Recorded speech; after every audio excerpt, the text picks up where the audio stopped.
What's up, everybody? Welcome back to the Open Late Podcast with Nev and Kev. I'm Nev. And I'm Kev. What's going on? What's poppin', baby girl? What's up, brother? How are you? Man, another day, another migraine, but it's all good. Right on, man. Right on. Yeah, bro. Got the iced coffee rocking? Always. Yeah? Yeah. Okay. We went to the Nespresso store this past week, and we got all sorts of new pods. Did you know that The Weeknd made his own signature Nespresso pod? Really? Yeah. That's interesting. That'd be a good marketing tool for him to maybe make some coffee names off of. What would you call like a drink named by The Weeknd? Like if you had to name a latte or something. Oh, I don't know.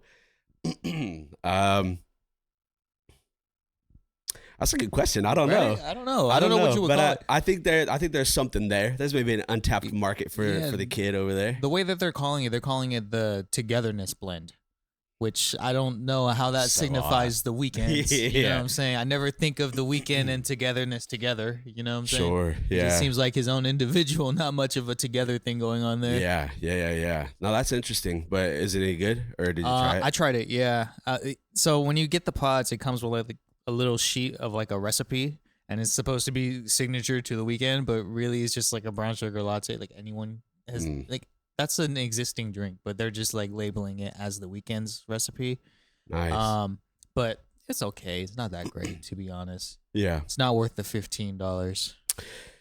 Yeah, I always find that to be interesting when people come out of left field. Like if you didn't like listening to The Weeknd, you wouldn't attribute him and his music to being like a coffee connoisseur. Yeah, I don't so see then him. whenever he drops a coffee line, you're like, what? Like I see him as like a caffeine addict, but not necessarily like coffee. Right. And there are some people that do things and you're like, that makes sense. Yeah. Like I'll probably get behind that because that's been kind of at least in the realm of their brand. And you're like, all right, yeah, that makes sense.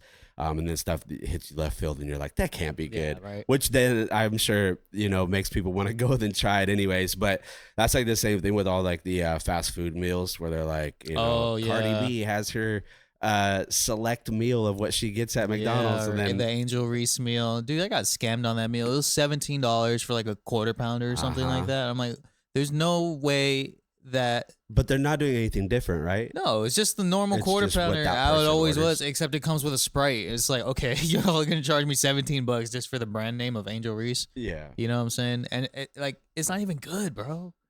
Yeah. It's not even good. A meal at McDonald's should not cost $17. Yeah. You know what I'm saying? Totally. Me and McDonald's have a weird relationship. So my last job was a housing coordinator. And we would get our lunch comped, from the company. So when we'd be out there, traveling to go do moves or whatnot, you go take your lunch and shit. And I would always go to McDonald's, and then people would ask me why, and I'm like, well, you can fucking poke your nose, spin in a circle, and point. And whichever way you point, there's going to be a McDonald's in that direction because they're at every exit or on-ramp to a freeway. True. You go 5 minutes into town, there's going to be one somewhere. They're like Starbucks, dude. They're everywhere. Yeah. So I'm like, when in doubt, and I know I needed to get some food, I'm like, I know what I'm going to get. I know the quality of it. I don't have to be surprised. I'm like, it's easy. Plus me trying to, gain weight and get my macros and everything for the gym. I'm like, it's a dirty bulk, whatever. I don't care. That's just easy and simple. Damn. And so I would always get that, dude. I'd get 20 nuggets, two cheeseburgers, a large fry, and a Coke. God damn. I wish I wanted to gain weight. I do not want to gain weight. It's its own struggle in itself. Sometimes you eat so damn much and you're like, I don't even want to eat no more. But so I've been with now the company I'm with now and driving. So I've been here for 4 months and then probably a month in between before I was there. So I haven't had McDonald's one time since I was with the last company. Congratulations. Bro, I just cut it. I was like, yeah, I'm good, dude. I think I had my fill of it. I'm like, there had been a time I almost pulled off to just because it was quick. I was like, dude, I need to eat. And I was like, no, I'm good. I didn't do it. But yeah, they just don't seem like they do anything exciting. Like they're just a standard of like this bullshit American diet where you're like, it's easy, it's simple, you know the grade of what you're gonna get.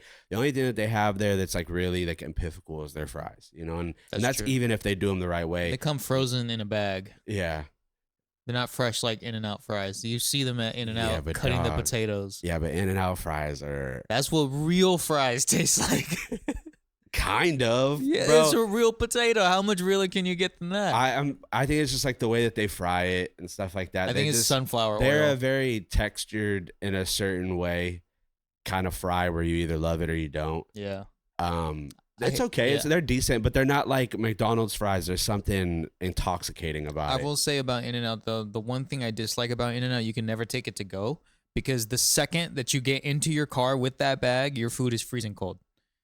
Like, I feel like In-N-Out is best when you eat it there. As soon as you take it to go. It's definitely not a reheatable burger. No, or fry. No, for sure. For sure not the fry. The fries are already, by the time they put them in the bag, they're almost expired. You know what I mean? Like, you're almost. It's fresh, that's why. But then it's like cold in 2 seconds. It is, and it's not salvageable after it gets cold. Like, you can't even air fry it back to life. It's funny, we're going on this whole tangent. We'll get through this. We'll get to the actual bug. This is important. No, that my only discrepancy, I guess, with In-N-Out is their burgers are awesome. When people say it's like the number one, I don't know if I'd say that. I think they are up there as like, I think they are probably like the best, at least what we have in the Valley. I'm not talking about if you go to LA, that's a whole different story and ballpark. Central Valley. But yeah, the Central Valley with what we have and the options that we have, they probably are the number one. I get it here. Like, it makes sense for fast food, for quality, consistency, taste and all that stuff. And knowing that the ingredients are for the most part pretty spot on. The only thing I never understood is with how lucrative that company is and how like, you know, how just popular it is to where they have a line at every In-N-Out ever opened. There's a consistent line, like a Starbucks line. I'm like, where do these people come from? At all hours of the day from when they open to when they close. And they're not even a 24-hour. They only have the same simple menu, which I think is 3 choices. Something that, it makes it easier for them, you know, by select and whatnot. But they're get to the fucking point, Kev. The point is the buns. I'm like, brother, throw a little brioche on there or something. Like a little better quality of a bun. Their buns are terrible. Sometimes when you rip the wrapping, it's like they're already soggy and like the bun falls apart. And I'm like, bro, like that's the only thing that keeps me from saying that they're like an elite burger spot because everything in between is I never thought about the buns. Fantastic. The buns are god awful. The buns are buns. Yeah, dude, they're terrible. And yeah, y'all let us know about the buns. They're not good, dude. Well, not good. I think if they upgraded that, I never thought about that. I would always think it'd be something else, not the buns. Nope, that's the thing, bro. The quality of bread is a big deal for me. I'm like that's like if you go get a sandwich and like the bread is stale or it's like too thick or too thin. You gotta get like the perfect, you know, just amount of everything. But that's it for me.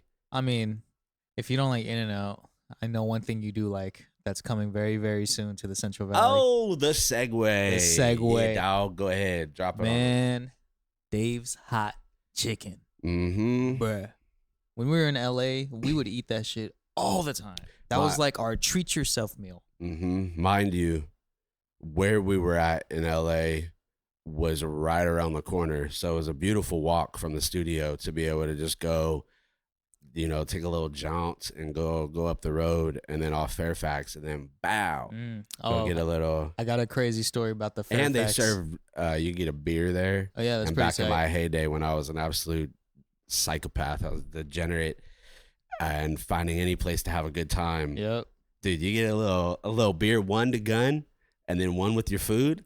Oof, man, incredible. Back when Kevy was a degenerate, we went to Dave's Hot Chicken, super hungover one morning. It was like 11 a.m. We went to Dave's Hot Chicken because we thought, you know what we want for breakfast? Some fried Tennessee chicken. You know what I'm saying? We were outside. My memory is very hazy on this. Like I don't even remember the remainder of what he's going to tell you, but I do remember, and probably only because I have it in my Snapchat. I think moments before that, I had shotgunned a beer. Oh, yeah. I remember because I had long ass hair and I had a bandana on with my hair pulled up, and I was wearing, I believe, a tank top, and I gunned a beer, and that was that day. But I don't remember what had happened afterward. But so we walk into Dave's Hot Chicken. Kevy's hungover. It's like 11 a.m. We're thinking, all right, let's get some fried chicken for breakfast. We're at the Fairfax location, right around the corner from my house in LA. Oh yeah. We walk in and we're like waiting in line and stuff. We order, we get our receipt or whatever. Now we're waiting for the food, and then some guy comes up to Kevy, and he tells him, "Hey, bro, I hella like your tattoos. Shit's hella cool, right?" And then Kevin's like, "Oh, thanks, bro. You know, whatever." And then we go outside to go like sit down and wait for our food. And then I'm looking inside into like Dave's Hot Chicken. And then this guy is talking to the owner of Cool Kicks. Because I recognize the owner of Cool Kicks because I lived in the Melrose neighborhood. So I would see the owner of Cool Kicks all the time. And I was like, why is the owner of Cool Kicks talking to the dude that complimented Kevy?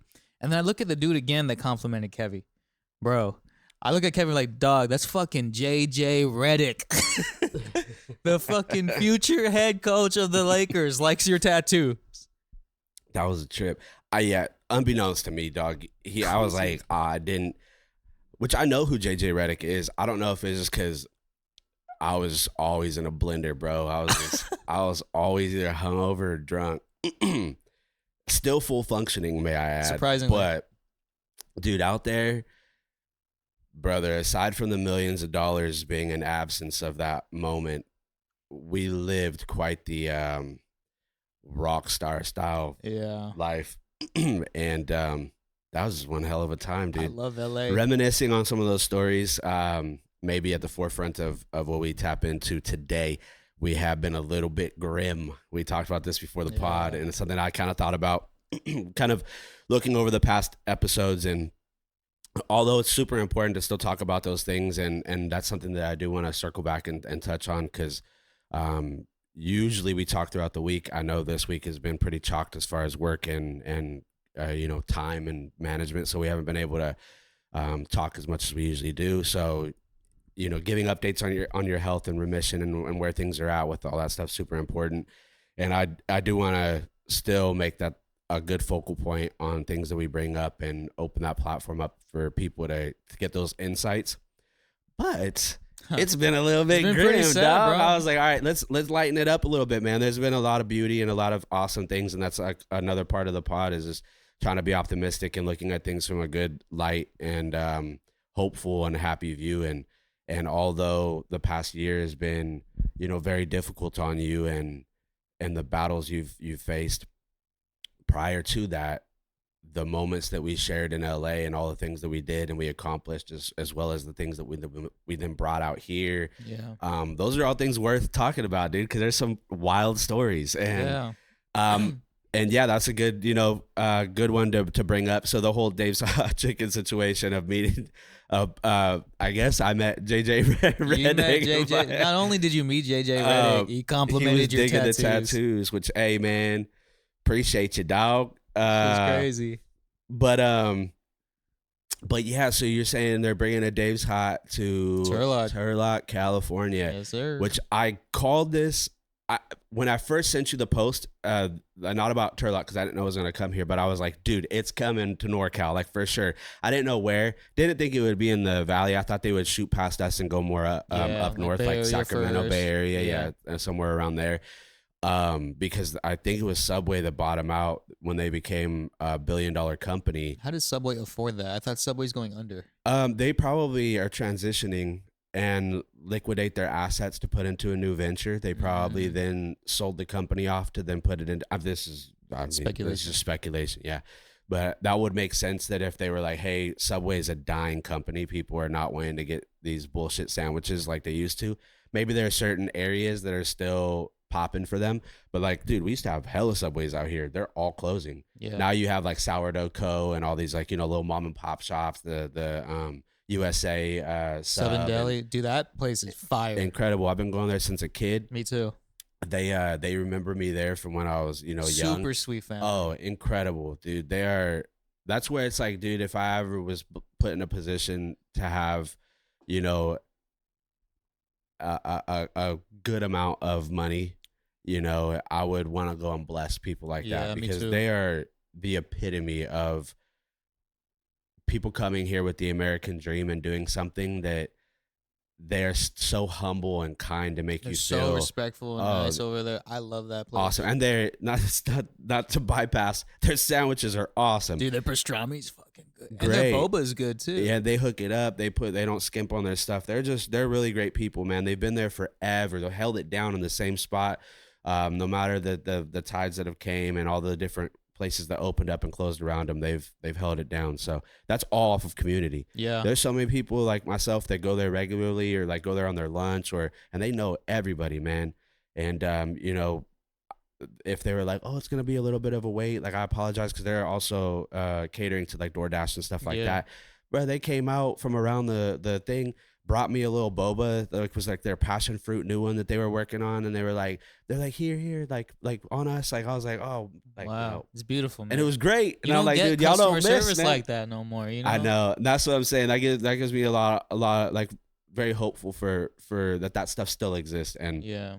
So that being is why I can understand that the how may I spit in your sandwich today Subway is on the out, bro. Because there's a ton of people that, bro, I understand you probably hate your fucking job. Like it makes sense. Like you're probably not wanting to be there. Understandable.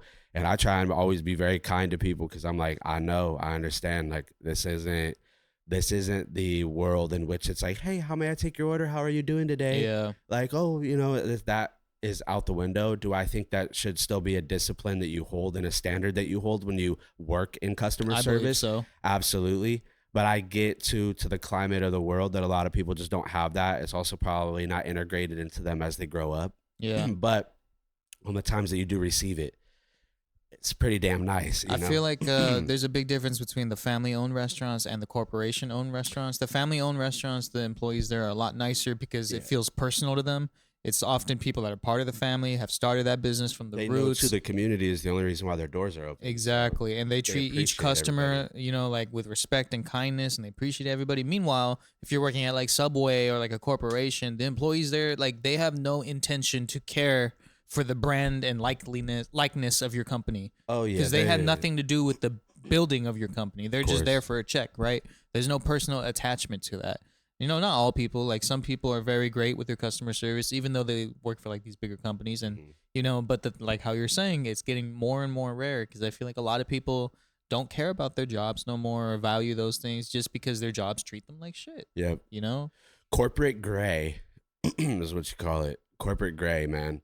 It sucked the life and the color out of companies and organizations. And you know, there was a time when there was culture and vibe and aesthetic that was attached to companies. Like I heard it on a podcast. It may have even been JRE, but he was talking to a fella about vehicles, and they were talking about, you know, like the classic cars, like the Chevelles and the Camaros and Pontiacs, and you had your GTOs and your Trans Ams and your Firebirds. And they're like, dude, that era was like the psychedelic era. These guys that were innovative, like what they're doing now with tech, those guys stay on the trend of doing psychedelics that are experimenting, and they're fluid and one with the world, and they're going off of feeling and textures and vibes and the way that things look and sound and all that stuff. And they were coming out with the most incredible vehicles. Like the American muscle is iconic, and it's because of this shape and design and innovation where every company had something that separated them, where you know a Camaro from a fucking Mustang. You know a GTO, like they don't design cars like that. No, and now it's corporate gray, man. Everything is like this manufactured body type that is easy to assemble and create and mass produce and get it done cheaper and go somewhere else. And then you have everybody around town driving the same fucking Camry on a different, you know, bland color palette. You still have some companies that'll come out and maybe throw you a little like, oh, that's different. Other than that, dude, it's like that's what's happening with even like automated vehicles or autonomous vehicles rather. You have, you know, like the Mustang. They're the all SUV, the fucking the same, dude. Yeah. They're all the same. Look at all the Teslas. They are all the same. And that's what it's meant to be. It is meant to be a function of getting you from point A to point B, and the experience of what that vehicle means and being connected to that vehicle And they sell it is high out tech, the window. You know? Yeah. So like back in the day, you're like, dude, I got this Trans Am. Like I work on it. I get behind like the hood. I have, you know, a straight line V6. I got the V8, the fucking, you know, whatever. And you're like, I know that car. I know the way it ticks and the way that it sounds. And I know when it's misfiring or when it's off. And I know how to get under the hood and be able to identify each wire and the carburetor and everything from top to bottom. And you're connected to that piece of machinery. There is like this, from manufacturer to person, there's a connection there. And now it's gone. And that happens within your corporations, within like your food industries and things like that. Everything is bland. Everything is artificial. Everything is saturated in bad things. The customer service all the way down the line, it is this version of corporate gray that is, you know, infested throughout, you know, the production line of America or what we receive here. And it just doesn't feel special anymore. And that's a bummer. And it happens with all these homes too, like KB Homes. I'm not shitting on that company. That's great that they're, you know, probably a multi-billion-dollar company that is coming into, you know, places like right down here off towards Houston. And then they have another one in Riverbank, same company that is buying up, you know, commercial land and making all these homes. And they're like, their big sign is like, we have 7 different floor plans. That's crazy. Something for everyone. They all look the same. It's fucking corporate gray, dog. Yeah. You ever watch the Fairly Odd Parents? Yeah, dude, the Pixies, right. That's what my girlfriend calls it. The Pixies are taking over. You know, all these gentrified homes, they all look exactly the same. Yeah, dude, it is nuts. It is so nuts. That reminds me too. So speaking of corporate gray, and you say Fairly Odd Parents, there, if I'm not mistaken, there was an episode where I think Timmy Turner was like, he wanted everybody to just be the same, and so they made the world gray. Yeah, and nothing. Everybody was kind of like mopey, I believe, and correct me if I'm wrong. I haven't seen this since I was a kid, but that episode coming to the front of my mind right now, like that did kind of stick with me, where it's like, oh, dude, like that's what is happening with the world. The textures and the vibrancy of everything is dwindling down to just this universal color palette of gray. Yeah, and nothing, like I said, feels special. It's nuts. And it's kind of upsetting, man. Like, dude, you go into old homes, like there's so much character in the the vintage homes. Built their shit, brother. My grandfather bought his home with an acre of land and a small 2-bedroom home for the family, right? When my mother and her brother and my uncle were real small, they shared a room right down the hall, very tiny, 1 bathroom in between. They had a little washroom. Well, my grandfather being, you know, a man of many traits and abilities, which back then it was like, you kind of just figured it the fuck out. Yeah. Like he built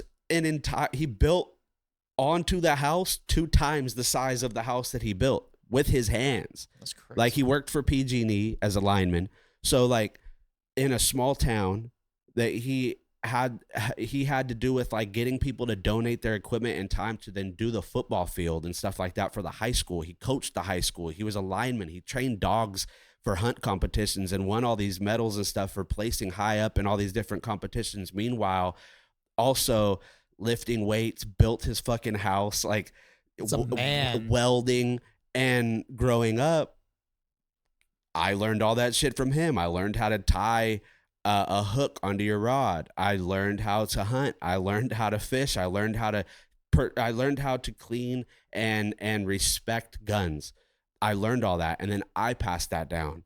You know, like I learned all those things. I learned how to weld and stuff like that, which, you know, granted, out of practice, I'd probably do all these things subpar, but I know how to do them. Yeah. I watched him garden. Like he was hunting, skinning a buck, and also planting fucking tomatoes. It's crazy. All on the same day. Yeah, it was just like, so I got a good array of what it meant to be a man back then and do all these things. And so speaking about the character of a home, like you'll go into his home and no other home will ever look like that.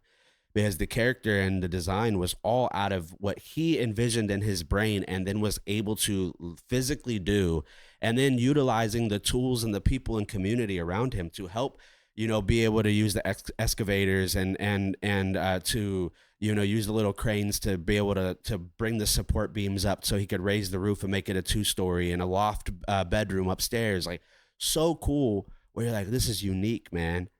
built his shop in the back. It's just nuts. That's awesome. So, we're gonna need like a video tour of that or something to throw over this. It's cool. I'll put together a little video whenever I'm there and next, and I'll show you. But it's just very inspiring. So I grew up with a different kind of mentality. Like, I took ownership of everything that I did growing up because I respected that so much, and I understood like the importance of being able to do that. Like, being a husband, that your wife could be like, hey, I need this done. And you're not like, well, we should probably call someone. Yeah. It's like, no, I got you. I'll go do it, or I'll figure it out, or I'll go online and I'll look on a forum or whatever on how to do this. It's just wild. I learned that very early on in age, and my mom still talks about today because my mother was like that. She grew up with my grandfather, like a full household where he was doing all these things. So she was the first generation to see that. So, me having single parent, my mother was always fixing everything. And so me growing up, I learned that you always figure it out. If there's a will, there's a way. Apply yourself. Just try first. And so when I was real little, like, my mom's dryer had broke, and she's like, the start button won't work on it. So I went into my tool bag that I had in my old pickup. I had an 87 Chevy Blazer. It was a cool truck, man. Go grab my tool bag. I had a car switch, like what you would see for NOS, like a little switch, you see like on TV. Yeah. So you pull it back, and then you press a little lever forward. Well, that has a power and a negative. So I'm like, okay, there's your power button right here. So I pulled the panel off of the dryer. And mind you, I'm young. I pulled the panel off the dryer. I had electrical tape. I cut the wire from that start button, the power button, to turn the dryer on. And you wired it. And I wired the hot and the negative to that. Electrical taped it. Put the switch, turned it on, put it down there, and now instead of it having like a button on there, you just press it and it turns on. This is now probably 16 years ago, and that thing still runs today.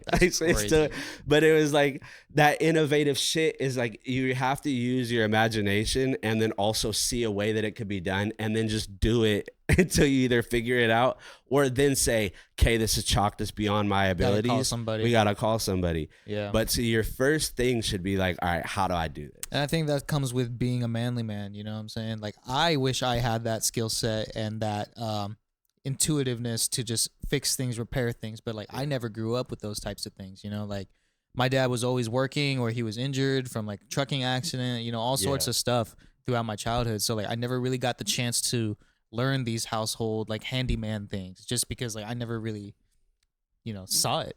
Right. But I mean, that's something I always wanted to know too. That's also why like I'm kind of trying to get into more like manly activities, if you will.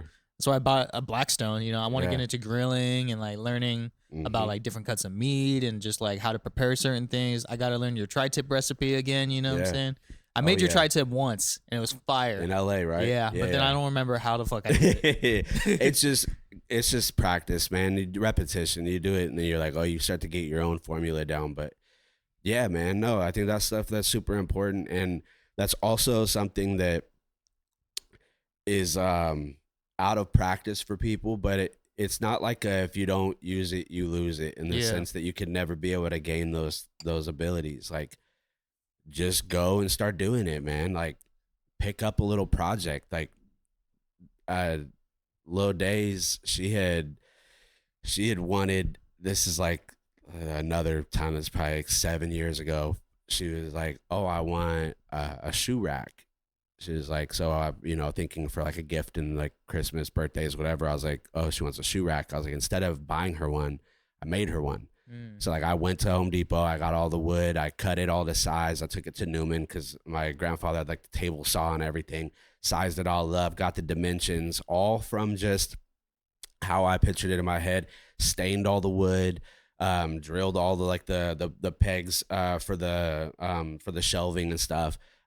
Drilled industrial wheels on the bottom that I got from my homie because he does carpentry, and like, damn. And I built her her parents have it now and they use it, but I built her that. Like, I was like, because it was fun for me. Two, I never done it, so I was like, well, let me see if, and it also too, mind you, if you do these things, it costs a lot of money. It's like $350. It's a lot easier to just buy the shoe rack. It would have been so much cheaper. I get her like a fucking $150 IKEA joint. Less, bro. Like yeah. That would have took me probably 10 minutes to build.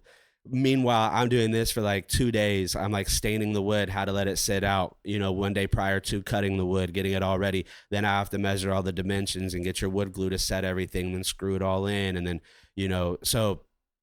but it was rewarding. The point being is like, you're learning something, you're doing something with your hands, and it's fun to do that. And then also the reward system of showing yourself that you can do it.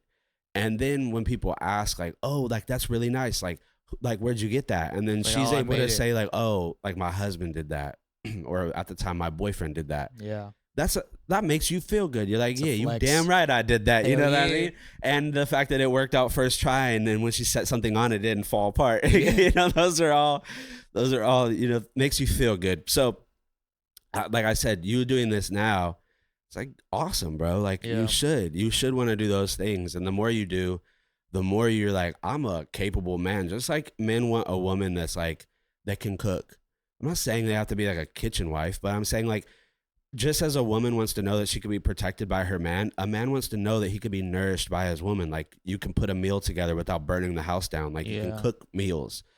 It's the same thing. It's like we all have these like expectations that we have from one another, and the traditional way that the way things were, as to, controversial opinions of people saying like, like women shouldn't be in the kitchen or whatever. And it's like, understood. Like that's not the argument. I just think that there are certain attributes that we all bring to the table that we should be able to stand behind and know confidently that we could do that. Yeah. And that's one of those things, I feel like I'm a pretty good cook. I could throw down. Yeah, I would barbecue in LA, and you would always make these fucking fantastic meals. Yeah. So we always had like this balance. We'd be like, Kev, you're up, and I will go cue it up, and then you were taking notes from me, and then I would ask you what you used in this meal, because you'd be making like the most extravagant breakfasts that I've ever had, or like you would do like these certain meals, like there was like this like chili kind of deal that you would make. The mango habanero sauce from Trader Joe's. That shit was always schmacking. So credits to you, dog, because you would bar it up every time.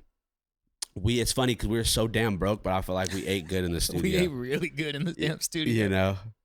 Shouts out to Ralph's. To Ralph's, yeah. Ralph's on La Brea. Mm-hmm. That's cool, man. But yeah, it's good to be able to know that you could do those things, Yeah. Like I heard a story. It's a grown ass man. It's on a podcast too. He's a comedian, but he was saying how his wife was like, hey, the garage door. And the reason why I bring this up is because a couple days prior to me hearing this on a podcast, I was in this similar situation, but different outcome, right? So this guy was like, yeah, he's like, my wife was like, oh, the garage door isn't opening. And so he's like, oh, we'll just go call somebody. Like he didn't even want to attempt or even do it because he didn't want to fail, or he just didn't want to do it or mess it up. But then he was like, when the guy came, the guy took 2 seconds to do something to the remote. I know what he did with that, because he didn't explain it, but I know exactly what he did because I had to do it a couple of days prior.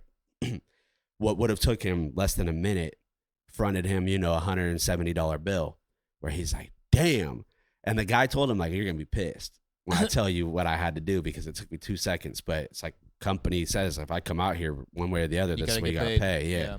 So he pays him. Granted, the guy's in a position where that wasn't going to bother him. But, it's just, for you just putting in a little bit of time where you could have just tried. Just do a Google You also search. got YouTube, brother. Like ChatGPT, where you can Exactly. take a photo of what's happening and ask AI what's going step on. by step, how do I do this? So it was like the same way at my grandparents. The other day I was there, and my grandmother was like, oh, I've started to park my car in the garage in the back. She's like, but the garage door doesn't open, so we have to go around and then hit it from the inside because the remote isn't working. Yeah. She's like, I changed the battery, but it's still not working. I immediately was like, oh, it's because when the battery changes, sometimes it unsyncs itself to the main board. the thing up at the top to tell it to open, right?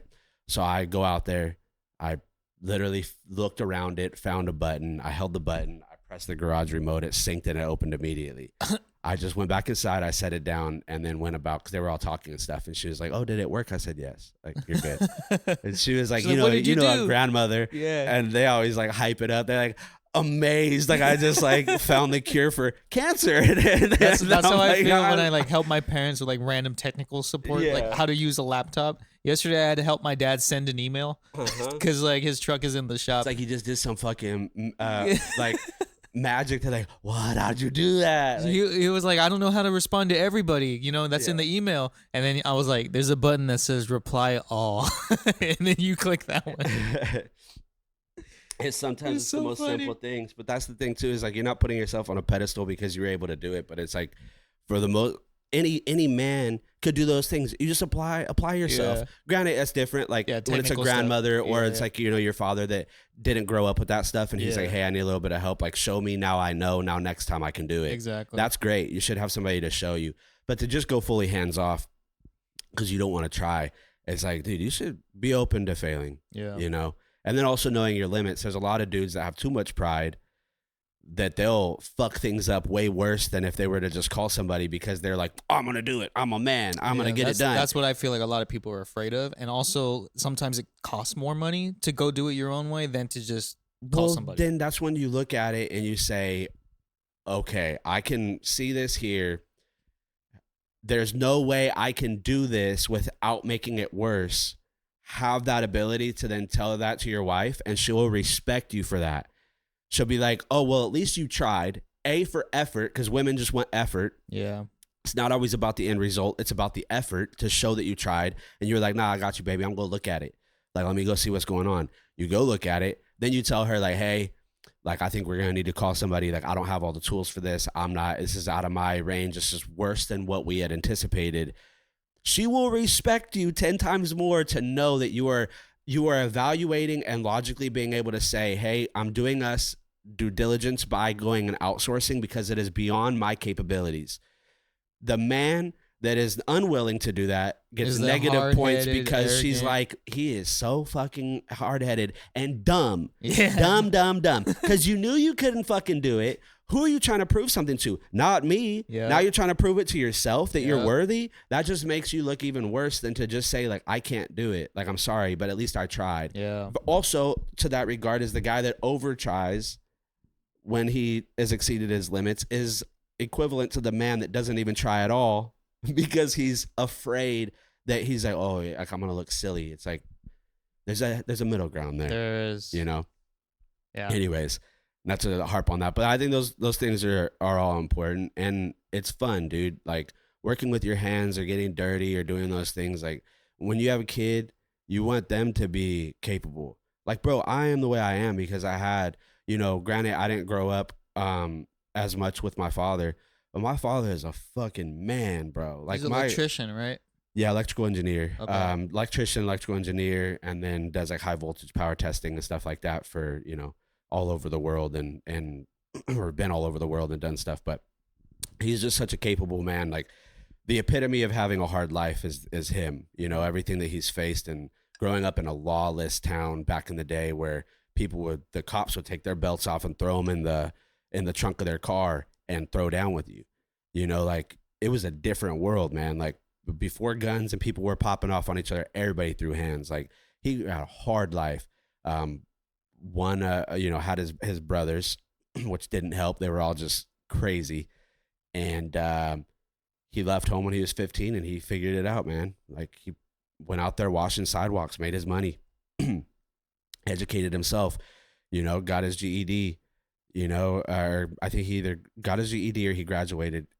And then, he didn't go to college. He went to the library, read electrician books, figured it out, got an apprenticeship underneath somebody and learned. And got all his things and everything that he needed, all his certificates and certs and whatnot. And now he's one of the top guys. Wow. And owns his own company and does everything. So it's like, I have nothing but the utmost respect for everything that he's been able to accomplish, given everything that he's faced. And so me being able to see that more from a distance, because like my little brother grew up with my dad. I didn't. I was with my mother. They split whenever I was 3 months old. Or 3 years old, something like that. Did you ever go back and forth while you're growing up? On the weekends, but my dad was always working, so it was more like I was with my stepmom. Like my dad did stuff with us. Like we would do little family trips from time to time. Like I had a really hard relationship with him and didn't really have one with him. And a lot of that was my own doing. 'Cause you're young, you're a kid, you don't understand, you're angry, and you just want somebody to be mad at. And unfortunately, the dads tend to fit the bill. Yeah. And as I got older and I had a little bit more wherewithal to what was going on, and where a lot of the blame should be placed was coming to find out on myself. And he was not a perfect man by any stretch of the means, but now we have a great relationship and stuff, and I've been able to cultivate that over the course of a few years. But that never took away the understanding that even as a kid, no matter what kind of resentment I had, like I just respected him. You know, I was like, he's just a great man. And somewhere that as a child you kind of have an aim, and you're like, okay, I have a good idea of these male figures in my life, of what they are. You know, even my uncle is just those strong, great figures. A lot of people don't have that, and I sympathize to that. But when you do, and if you do, lean into that. If not trying to mimic it, find out a way that can apply to your own life, and it could be, you know, incredibly advantageous for whatever you're trying to accomplish. And then be that for other people. You know, I try and be that for others. If they need me, I want to be accountable. I want to be, reliable. I want to be dependable. I want to be that for people, where they're like, yo, if I can't figure it out, I'm gonna call Kev. Yeah. And I have homies that I go to when I don't. I call you for half the shit I need. and that's why then I'm like, I got you. Like, Yeah. And I'll always show you, and I always try and be a teacher through the process, because I'm not trying to enable people. I want people to know, like, hey, you can do this shit too, man. Like, we all start somewhere. We all have to figure stuff out. And I just had to grow up, you know, very young, very quickly, and faced a lot of adversity with my mother. So, you know, her and I went through the fucking mud together, and maybe not the most healthy situation in the world, but a lot of that stuff made me grow up fast, and then take all those things that I had gathered from her and from the other sources that I had in my life that showed me that I could do those things, to then be able to apply it and figure it out. And yeah. Okay. So like I want to ask you about CF stuff. So fuck. Okay. Yeah. I don't know. That's a good one. Yeah, so go ahead, brother. Sorry. I just want to know, first, tell the people the story, but also why Pharrell Williams? Oh, that story. Well, okay, I'll do this in different parts. We can talk about CF another day. If you want to just jump to that story, just to preface, I have cystic fibrosis. I was diagnosed at 3 months old, and the specifics on all that and my story and growing up with it and whatnot, we can add on its own segment, but just skip all the way down to when I was 16. I think I was 16 at the time. Make-A-Wish, 18, you're no longer able to do it. Make-A-Wish had an opening or whatever. My mom had me on there from when I was little. They finally came around to me. I was turning 17. They asked me what I wanted to do. I was like, well, my first love and everything that I was doing up until that point was acting. Also, another funny story that I can segue maybe after this or another time, because there's so many branched off bullshit that comes with this, but stay linear on it. I was presented with the opportunity. Acting was my first love. So I was thinking, like, what could I use to, like, if this, I don't want to go to Disneyland. I still have never in my life been to Disneyland. I never cared for it. You're not missing out. Well, contrary to other opinions, I am missing out. But I mean, I guess it depends if you're structured like me, where you really don't care. I love roller coasters, but I also like didn't want to go with kids. Like, I was like, if I'm an adult and I'm gonna go to Disneyland, I want to do it like with some other adults and just ride everything and experience it that way. But I'm not gonna go front that bill and go do all that. If it happens, it happens. But anyways, I was like, I don't want to go to Disneyland. I don't want to go on vacation. My mom was like, use it for something that, like, you maybe never able to do again, or to meet somebody or something. Like, what do you like? What is something that's like unique to you that you really want? Like, my mom always just encouraged me to like really figure out what really resonated with me, and not just doing like the first couple of options they give you, because it was open to like, hey, we have plenty of possibilities. Like there's tons of people that have used it for, I think, getting into an episode of like CSI and whatnot as a cameo. And, Interesting. And doing things like that. And oftentimes they'll allow that to happen if things line up. So I was at the time wanting to get into music. I was writing music for a long time. I never, at that time in Ceres and Modesto, Turlock, there was no music out here. Nobody was doing it. You had to go to the Bay Area. Obviously, I'm not from there. I don't have connections there. So I'm like, huh. They were like, well, we can help you with getting some studio equipment, or like if you want to meet like an artist or somebody that you really like, we have a plethora of people we work with. They had told me they had will.i.am, Snoop Dogg, and Pharrell Williams. Right when they said Pharrell, it was like my mind was made up. I loved Pharrell, dude. Like I thought he was so cool growing up skateboarding, and how he got into like the skate world and what the was the ice creams. Yeah, and the Neptunes. Yeah, the whole era. Neptunes and all the stuff that he did. It was just culturally, I was like, that's so cool. And then growing up too, at that time, you hear all the people that I idolized as young up and coming artists like Wiz Khalifa and Mac Miller, and how like right when they got into the industry, they were all like linking up with Pharrell. And I'm like, this is so cool. I would love to meet him. So they made it happen. Flew me out to Miami to the Marlin studio and met the owner of that studio. Because I was young, they hooked it up like a full like studio treatment. Instead of champagne, they did like apple cider. Nice. Like on ice in a bucket. Like they had everything. It was super cool. I was there with my mom, my sister, and then we had like a caseworker. And mind you, like I had some of this stuff is like cornball-y to me now, but I was just so like, I loved music so much. And I was like, I wrote like a rap. This is the confidence of a young, dumb kid. I wrote a rap, like basically was just like a thank you rap. Like I was like, yo, like I just wanted to spit for him. Like I didn't give a fuck about getting, oh, I'm gonna get signed. I couldn't give a fuck about none of that. I was like, just to say that like I got to share my art with somebody. Like I was like, that'd be so cool. Like I have my a book of like different things that I've written. He was so cool when I met him. Like I had a big pain in my side, bro. Like I ran after drinking water. Like I was so nervous, like going up to the studio. It was like this giant of a man.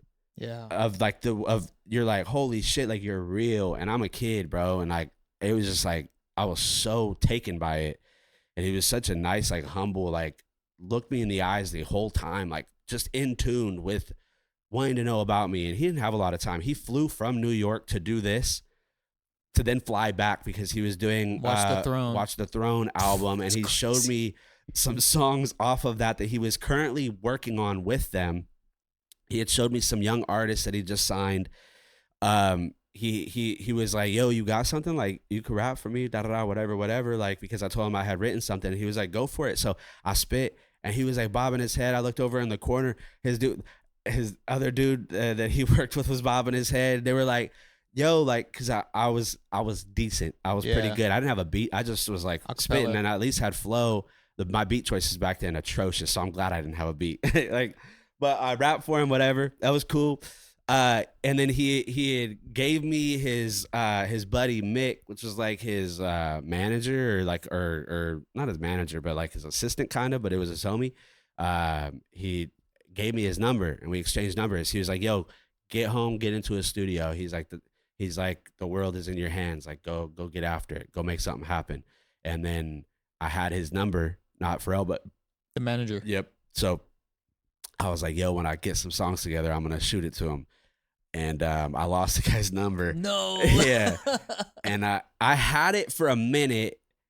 We tapped in one time before I got into a studio, like da-da-da-da-da, like I got your number, I got you locked in, for sure, whoop, whoop, whatever. And then it was like, all right, now I'm off to the races. Where I got on Facebook, I started looking up like engineers around my area, whatever. But that's another story leading back to that moment with Pharrell, though. Like, he was asking me all these questions like about me and what I'm into. And bro, I had like the Taylor Gang type aesthetic back then. It was like, the I had the shorts. baseball tee, the red ball cap. I had the camo shorts, the high black socks and Chucks. He was wearing something similar. That's crazy. So it was that like was the fashion. He was wearing like I have a photo of him and I, which I can probably put up on your right here. and I forget what pants he was wearing, but it was basically kind of like the same style fit. He was like, yo, like me and you got similar styles. Like I dig your outfit, whatever. And took me to some other studio booths that he had. There's some people recording and stuff. So it was cool. He walked me through and really gave me all his time, man. And I hope I'm not missing out on anything. And if there is, like, it was so long ago, and I'm trying to recount for everything that happened. But that was in 2011. Yeah. Is that why you got 2011 tatted? Yeah, 2011. That summer it was, I think, June, because that next month I turned 17. Yeah, Watch the Throne came out, I think, a year or two after. Yeah. No, it was wild, man. You know, Buddy? Yeah, the rapper Buddy. So he had just signed him and showed me the first ever of the songs they recorded together. Buddy's sick, man. Yeah, that's how he got popping. Pharrell signed him. Oh, shit. Yeah, he showed me some of his stuff. And then another fella, I forget. If I told Rob, he would be able to tell me, because when I got back and then I met Rob a little bit later, I told him about these guys that he had showed me, and he had started listening to the white fella. He's like, did like Jason Mraz style music, but he was younger. I forget his name. Was this also before he signed Maggie Rogers? Yeah. This is kind of when he was just starting to sign artists. So I was like, yo, he's signing artists. Like, I did not expect to meet him. And then that wasn't my motive. That I was just like, thought it would be awesome to just meet him. And then when I found out like he was signing people, and then he had Mick give me his number, I don't think he would have done that if like he wasn't like, yo, there's something maybe here. Yeah. Let's keep an eye on the kid. And he tasked me with like, how bad does he want it? Like, let's see if he goes home and really gets in a studio. I did. Yeah. I did. I figured it out. I made it all happen, and that launched me into the trajectory of where I went. Granted, once I started making music, I lost his number. Then I was 18. Then they no longer do like secondary meetups through Make-A-Wish. So that kind of pipeline dried out. I was like, that's all meant to happen. So then my goal was like, bro, I'm going to get popping on my own and then see full circle if one day I can meet him again. And that still could happen. Well, yeah, see where if I come out of retirement. Man, how amazing would that be, bro? No, it'd be nuts. It'd be a full circle. That's a lifetime story. Yeah, that would be a full circle story. And then when they do a documentary, they can plug in this portion of that pod. Us talk about it. No, whatever God's plan for me is the way it's supposed to be, man. And I'm completely okay with that. But I just thought like that was such a monumental catalyst to my story and my trajectory. Like, I don't know where I would have ended up and what I would have been able to do if it wasn't for meeting him.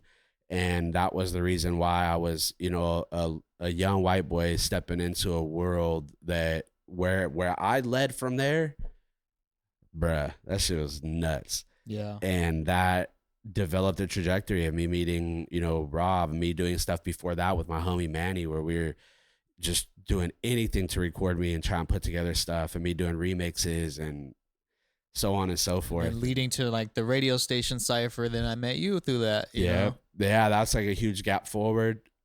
There's a lot of been full circle moments that have happened from there.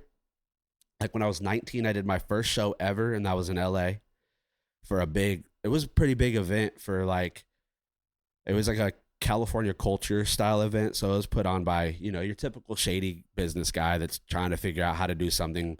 There was like, it's for another story, but talk about being a young fucking degenerate, dude. I've just been a psychopath my whole life. Like, there's this, that whole trip for me performing was so fucking cool, but it was just like wild looking back. Go there, perform, do all that, and then circling back to where then the last show that I ever did was, I guess you would consider that like a headline, right? Because I was the last act of the night, even though it was us, or it was you, it was us, then me, and then was there an opener before us? Yeah. For which show are you talking? The Mint. Yeah, there was a band that opened before us, right? And then there was a female artist. I think. Yeah. So that being like my first show to my last show, both being in LA, was pretty fucking rad. Yeah. And on a way bigger scale and situation, and that was awesome, and such a great moment to then be able to share that stage with you and be able to do what we did, from then doing shows up north, and I performed in Grass Valley for opening up for Cottonmouth Kings, and you know, did shows, but then kind of pulled out which I'm glad I did for Mike Jones, but I still was there and met him. Baby Bash. I opened up for his nephew. It's been funny. It's been wild. It's been cool, but it's the 209 circuit of artists. Kind of that honestly, to me, bro, it was like I knew where I was headed in the trajectory, and then being in LA with you and everything we accomplished, I was like, I always knew I was on the verge of like getting there. And then like the power of I think like writing things down, and this is like a nice, not necessarily a segue, but something to touch on, of like the power of what I principle to me is like the power of three, of like the three things that you could do for manifestation. That I do think that the principle of doing this to me can make stuff happen, which felt really weird. And then the more that I see and hear about it, whether it's through spiritual text, biblical text, I'm like, there's something here. There's something to it. That I think like the three forms of manifestation is like your bodily way of projecting and creating something to live in this realm, and then giving it a place to live, and then being able to recite it. So like being able to conjure the idea, you have now started to plant the seed of creating a womb for this thing to manifest. So you have this idea, you're thinking it. That's the first version of it.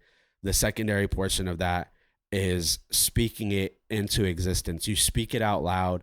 You're now putting it into this ether. You're now taking it from inside of your vessel to projecting it into a waveform that can radiate and expand. The more you say it to be true, the more that I think that lives outside of you. And you have to keep saying it, because it's like a stone being cast in the water, and the ripple will go, and then it will fade until there's no longer a ripple, until then you cast another stone and you repeat the process. The longer you continue to do that, the area in which that is vibrating is going to be identified as the thing that continues to happen. And so therefore you're creating this consistent state of being in that frequency. Then the next portion of that is writing it down. And I think like the not writing it in your phone, I think literally physically sitting there and taking the three things of what you had just done, what you had thought about, what you had recited out loud, and now you are giving it a place to physically live in this world. And so then you write it down. And once you write it down, returning to that thing in which you have written down like a stone tablet, this is now your creed. This is now the thing that you want to focus on. And then reading it to yourself every day, reciting it, saying it out loud, reading it, reciting it, saying it out loud, doing that as many times a day as you can until you're tired of it, or as many times as you're allotted throughout your life to return back to that thing and read it. I do believe that that's like, there's something fucking mystic or magical or whatever you want to call it about that, dude. And it's weird, and I don't want to sound hippy dippy, but I truly believe that, because about a couple days off from, and you know this, a couple days off from the exact date I wrote on the fucking whiteboard in the studio that I would sign a deal, I got called because of memories and got basically the outline of a deal, an outline of like a deal, where we talked about it in an episode before, where I met him at Dialogue Cafe, which is where the deals get done. Met the dude there, talked about this and that, and him wanting to launch my career and basically be like a financial backing, which is what a lot of people do. They don't want to have too much of the risk, but they kind of want to float you into some deals that they already have wired to see like, oh, if this works out, then it's profitable. Then, you know, they start putting you into positions to do bigger and better things, because now you're lucrative for them. And then therefore, then you get notoriety, you get noticed. Now you get a manager. Now, so there's like, that's another form of an avenue in which people can take if they get spotted or somebody sees them and sees potential. It's how that happens. So, a couple days off from the fucking date I wrote on that whiteboard, dog. Yeah. It happened. And that to me, I was like, wow, but I did those things, bro. I did that as like something that came to it was an understanding that I happened upon, not that I read. It was like all these different things that I've cultivated into this understanding that made sense to me, that the three versions of manifestation have to align in that way. Think it, speak it, and give it a place to live, and then return to that thing and create as much of that vibration as you can possibly have, and a consistency in which it never dissipates. It's just incredible, bro. But like, I think I had the similar experience too when I wrote, I think it was the Fall For You music video that I did. I think it was 100K views or something like that. I wrote it up on there, and then I put out the behind the scenes clip on TikTok. I think like a day or two after I wrote it on there. Yeah. The behind the scenes clip went fucking nuts. Like right now, I think it's at like 12.5 million views on TikTok. And then from that clip, a lot of people went to my YouTube to see like the full video of like what happened. You know, how did the clip turn out in the final video? Like all of those things. And then the YouTube video ended up getting like 100, like I think it's like 200 something K now. Yeah. And it's crazy to me because I wrote that shit on the whiteboard, bro. On Yeah. that communal whiteboard. Well, that's another thing to add to that, because Yeah. like I think it's the importance and the power that we put onto that whiteboard. We knew that like whatever we write here are goals. They are goals that we shared. They are goals that we had independently, and we all got to look at that. We all got to feed to it, because whoever would come in there, all the sessions you had, we had my name, your name, Everyone AG, had a corner Connie, in the whiteboard. everybody. And think about everything that manifested through that whiteboard. What did content say? What did he write on there? And look at where he is now. What did he say on there? I forget the exact things. I know that it is aligned with where he is now. Something about a visa? It was about getting sponsored, I think, for a visa, which he got. Yeah. It was also, I think, him wanting to sign or something as a producer. Oh, and yeah, he did. He did. Yours was getting like 1 million views. And I did. And you did. Mine was getting a deal, and I did. Yep. It didn't. Granted, mine didn't transpire, because given the fella that I was dealing with is what I've talked about before. They are all industry car salesmen. Yeah. They make everything sound good, and then they kind of half in, half out. So it's wherever the money kinds to tend to go is where they tend to go, and then they leave other ideas behind because they're all a bunch of seeds, and the one that starts to sprout before the others is the one that gets water. Yeah. That was me. I was just a seed amongst the plethora that he had. That one was a new one that he had planted. Therefore, it wasn't going to start to reveal itself as being prosperous as early as maybe the other things that he did. Therefore, then he went into another direction. And then it was spotty with me, like, hey, keep making music, send me music. I did. Every day I sent him music. Every day I was making songs. Every week I was making 4 or 5 songs. You remember that? I was making a song a day, because he's like, yo, we never know when something might hit. I got an artist I want to put on a record. Den of Wolves, I made with you. Opened up a verse, sent it to him. He was like, yo, this is it. I love this. And then I sent him the open verse, and then nothing transpired. That's just the kind of things that happen. I didn't take it to heart. I knew that that's the industry, that's the business, and I was prepared for all of those types of things. Point being is that whatever plan that is the path that I'm still on in this life, and I don't know, and I want to be surprised by what God has for me, and a lot of that has to do with surrendering to your own ideas and surrendering to your own egos of control, of trying to dictate every little thing that happens in your life. And a lot of that is the path that I'm on now, where LA, everything always felt like our hands were on the wheel at all times. Like, we have to go this way, we have to go that way, we have to do this, we have to do that. And sometimes when you overcorrect from the course that is intended for you to be on, you miss opportunities. You miss, off ramps that could lead you into an avenue that you never expected to be. And then there were spurts and moments where things came as a result of doing what we felt was the right thing to do. And that opened up a lot of beautiful opportunities for us. And I think that that's the next phase of where I'm at in my life right now, is that I'm completely hands off of the wheel and just allowing to be what is meant for me, and not what I am trying to white knuckle grip the wheel and being like, no, it has to be this. Yeah. Just falling into that flow state, letting Jesus take the wheel, right? You know what I'm saying? No, yeah, it's really what it is, man. And just having faith in whichever your discipline or spiritual alignment is. I'm not here to tell people that, oh, it's God and God. It's like, yeah, that may be what it is for me. I'm not Christian or Catholic. I have an alignment in spirituality and a relationship with God, with Jesus, and that's where I'm at. But that's also to say that I try and look at things from a perspective of that there's something that I need to be attuned to and in alignment with that is beyond my understanding.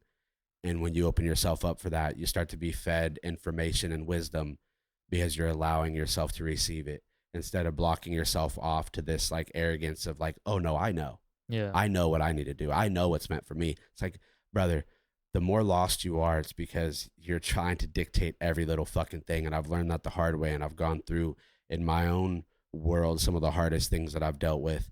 And I just take it to the chin. I live with it and I try and figure it out.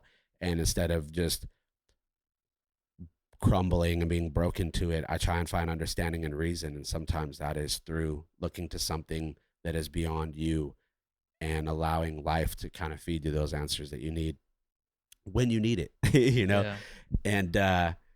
And so, yeah, I mean, I don't know where my path is with music and life and all the things that I want to do. Like, you know, I write movie scripts. I have one right now in a couple different competitions, and there's always, dude, I'm like so sporadic with the shit that I do because I just love to create, and I'll always do that in any capacity in which I see fit.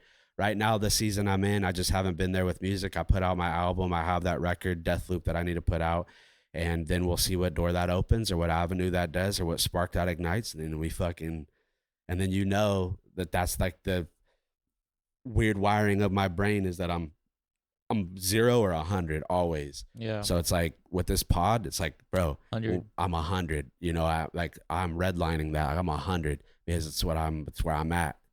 And I don't tend to start things unless I have the intent on being 100 because that thing deserves all of you. It deserves as much as you can give to it. That doesn't mean that it has to be the only thing, but you should be able to do things with the understanding that it deserves you. And that's the people you have in your life, the things you have in your life, and the things you aspire to be and things to do. It deserves you. And you should show up every day being willing and ready to give it that. 1000%, bro. And with that being said, I think that's a strong way to, you know, end the pod right there. That's just crazy. All right. Okay. Yeah, no, I mean, I agree. Sorry, my fucking brain is all wired up. All over the place. But let's go ahead. Let's circle it. Let's bring this home, baby. Let's go ahead and bring this home. Check for inventory. Yes, sir. You go ahead and start it. I know you I just went and ranted. No, So I love it. Go ahead, man. Let the people know what's going on. Let's give an update. Let me know how you're feeling. Yeah, I mean, like I said, bro, life's been pretty grim. That's why we've been on these grim topics. But as for the cancer stuff, like, I'm happy that I'm in remission, of course. Like, I'm very grateful. I'm also very touched to see how many people that I've reached and affected with my story by posting online, you know, like through all the platforms, Facebook, Instagram, TikTok. Like, I had no idea how much of a reach just sharing my story and my day-to-day life dealing with this disease could have on people. Mm-hmm. Like, I had somebody send me a photo of them on my DM on Facebook of their first chemo treatment. And like, that's incredible to me, you know, like to see that my videos are helping people throughout the world that, you know, I've never met face to face, and they're letting me know that they're helping me too. Like, I can't even think about all the people that are like, you know, like ghost followers, like watching along, not engaging, but in their heads they are, you know what I'm saying? Of course. And I'm grateful for those people too. So it's really beautiful what has transpired through the power of the internet, through people connecting with one another over, you know, a disease as terrifying as cancer, you know, creating these online communities and support groups. Like, I'm super grateful for it. For my current situation, like, I'm still trying to figure out what's wrong with my heart. You know, like the last episode I had, I was in hospital 4 days, you know, dealing with heart problems. They did a whole bunch of tests. My troponin level was very high. So same with my D-dimer. Right now, I'm waiting to see a cardiologist, but my insurance hasn't approved anything. Of course. So, of course, same old story, right? My insurance fucking sucks, bro. But it is what it is. Like, you would think they'd be a lot more vigilant and faster in responding to insurance approval and whatnot when it is a cardiovascular issue. Well, what happened to Ben Askren? What happened to him? Double lung transplant. He had got some type of staph or some infection, and then excuse me, and then I don't know all the details other than the fact that it got worse. His lung collapsed than the other one, and the insurance waited till basically the last second to approve for a double lung transplant. He's good now. He got the transplant. He's you know, getting with it, but it's even with him being, you know, like, you know, a public figure. Yeah, a UFC fighter, and thinking about the money and insurance that I'm sure that he does have, and they still even with that, yes, to the last couple of seconds, and I guess they were like, okay. Like, it just upsets me because it's like, you pay into insurance, but then they don't let you use the insurance that you pay for. And it's like, at what point are we going to start holding these insurance companies accountable for those things? Because first of all, it's fucked up. Second of all, people are dying. Third of all, you're scamming everybody at this rate, and nobody's telling you anything. There's no repercussion for it. No, nobody has to answer for it. Yeah. You know, it's unfortunate about it. It's really messed up. I try not to live in that area too, but like dealing with sickness and, you know, stuff like that, like as like I'm sure you know as well, like it's a fucking bitch dealing with insurance, you know? Like, why do I have to wait so long to get this treatment and care that I need now? You know, of course, especially with something like a heart problem, like your heart can give out any given second, right? Mm-hmm. But insurance is still taking their time with everything. I'm still not been approved to see not just a local cardiologist, but also like the specialist cardiologist in San Francisco that I'm supposed to see. Yeah. So I'm supposed to see two different cardiologists, the one in SF that specializes in cancer patients, and then just a local one for the time being. Because I'm currently on the heart medications.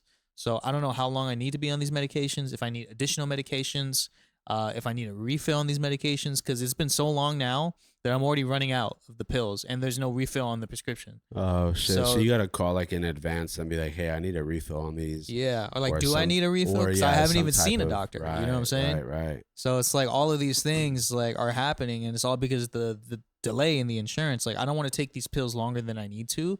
And I also don't want to run out of these pills before I can talk to a cardiologist. Of course. You know? So that's kind of just what I'm dealing with right now. Just insurance stuff. And the same thing, like I got the PET scan in October. My cancer center called me yesterday. They're like, hey, like we're trying to put in an authorization for the insurance to approve the October PET scan, but the insurance is not letting us put in the authorization, the request to even authorize until late September. So I'm like, why, when you guys can approve now for October, why do I have to wait till September to even talk to you about potentially approving an upcoming exam? Yeah. It's like, you guys, I can talk to you now. Like, no matter what, I need to have the exam in October. I'm letting you know now in July that I need to. But you're saying, oh, we don't want to hear it until September once we're closer. And then by the time I tell you in September again, you're going to take weeks to approve it. And then I'm going to miss my October exam. Yeah. Then they'll be like, oh, back into this year. Yeah, and that's kind of been the try pattern with these PET scans throughout all of my treatment. It's like insurance like, oh, we'll hear from you closer to the date. But I'm like, bro, why can't you just approve now? Because regardless, I need to have this. Yeah, if you're going to have to approve it one way or the other, let's get that done now so then I know that my October date is solidified. Yeah. So that's crazy, bro. It's insane, bro. So like my cancer center too, like they're calling me and telling me all of this stuff with my insurance while they're trying to talk to them. They're like, yeah, we never really had to deal with insurance as crazy as yours. And I'm like, that's fucked up, bro. And it's like, I get it. Granted, it's like Medi-Cal's Health Net, but even if it's like government assisted insurance, like they should still have some sort of like due diligence to take care of the people they insure, right? Of course. Like it's just messed up to me. But that's kind of just where I've been at with all of that stuff. Yeah. You know, insurance sucks, healthcare sucks, and I'm just trying to get better, man. Get back to normal life. Yeah. Well, damn. Yeah. I didn't want to end on a grim note, but I mean, that's reality too. Yeah. So aside from that, how do you feel? I mean, let's do a little positive. Are you, like, is your mind good? How was LA? Like, are you good? Everything's cool. Like, did you enjoy your time out there? Like, yeah. I mean, like all of this stuff, like as well as like other things going on in my personal life, I'm not totally at the best right now. Right. You know, just like all sorts of different issues. I got my head in different places. Yeah. You know, like my pets, my friendships, my relationships, like everything that's like throughout my life, you know what I'm saying? Throughout my social tree. I feel like there's certain plants that need to be watered more. So it's like that's been weighing on me too a little bit, as well as like the cancer stuff, the insurance stuff, the stress of everything, trying to get back into normal life, getting a job. Like I'm running out of money. It's like all of those things I'm thinking about. But same time, it's like how effective will I be at a job if I don't know about the extent of my heart condition, you know? Yeah, you don't want more things to add and compile for stress versus than what's being resolved. And yeah, man. And same time, I'm going crazy sitting at home all the time. Dude, I'm a type of person that needs to be doing something. Like, you know this in LA. I was very much up and at it. Go. 2-3 jobs, vibing, doing music, meeting up with people, music engineering. videos. Like, I was, you know, trying to meet new people, network, find new creatives. Like, I always need to be doing something. That's where, like, sorry, I'm gonna cut you off. No. Like, so just staying home has been driving me crazy. Yeah, I feel you, man. I understand that to some degree. I think me and you are a little bit different in the sense of like in LA, like I was super ambitious with you, like, yo, let's get after it, like, let's go, like, let's do our thing. But also too, like, you're way more like, hey, let's go to this show tonight and go tap in. Hey, let's go do this. Hey, somebody over here. I'm like, I ain't trying to do a motherfucking thing. But I was always down. But I was always very thankful for you in that sense because I'm a big chill kind of dude. Like I'm like, bro, everything's all gravy, man. Like, let's do what we gotta do, and then let's like get back to just kicking it. You know, play some 2K and record some music. And you were very much more like the socialite. Like, oh, there's a rooftop little shindig over here. Yeah, this guy's performing. Let's go see Trevor Spitta. And I'm glad we do those things, obviously. Yeah. But that's like the balance of like you and I. So I can understand that then you doing that here when you're not being matched with like maybe a companion to do that with, where it's like chilling and doing this stuff. Like we could be chopping up videos and editing and clipping and stuff where it's probably a little bit more productive or feeling like, cause I think you need the camaraderie community kind of aspect of stuff where I'm good at working alone. Yeah. Hence, you know, even my job now are things that I do. It's a lot of like solo, like I just get out there, get after it. I'm in control of my own time. I could just fucking bust ass and do my thing.